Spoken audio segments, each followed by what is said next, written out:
তারেক রহমান চাচ্ছু আমাদের বাবার খুঁজে দিবে, খুঁজে না দিতে পারলো এটার বিচার করবে যে আমাদের বাবাদের কেন গুম করা হয়েছিল।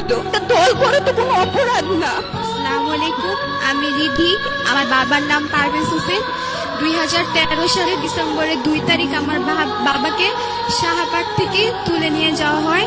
12 বছর হয়ে গেছে আমি আমার বাবাকে এভাবে খুঁজছি। 5 আগস্টের পরে আমাদের অনেক আশা ছিল যে আমরা আমাদের বাবাদের হয়তো এখন সময় হয়ে গেছে আমাদের বাবাদের ফেরত পাওয়ার, আমাদের চাচুদের ফেরত পাওয়ার, কিন্তু এখন পর্যন্ত আমরা তাদের তাদের খোঁজও পাইনি। আমরা কবে তাদের খোঁজ পাবো? আমরা 5 দিন আগে আয়না ঘরে গেছিলাম, আমরা তুলি ফুপ্পি, আখি ফুপ্পি, আমরা সবাই সেখানে যাওয়ার পর আমি আমার নামটা দেখতে পারি। আমার বাবা কত কষ্ট করে আমার নামটা লিখছে, হয়তো আমার বাবার অনেক কষ্ট হয়েছে ওই নামটা লিখতে। আয়না ঘরের অনেক লেখা ওগুলো সব মুছে ফেলছে। স্বৈরাচার সরকার তো নাই, তাহলে তো কে মুছবে এগুলো? আমরা কি আমাদের বাবাদের ফেরত পাবো না? আমরা কি স্বাধীন দেশে স্বাধীনভাবে হাঁটতে পারবো না? আমার ভাই কি আমার বাবার মুখটা দেখতে পারবে না? আমরা কবে বাবাদের ফেরত পাবো? আমাদের স্বপ্নগুলো কে পূরণ করবে?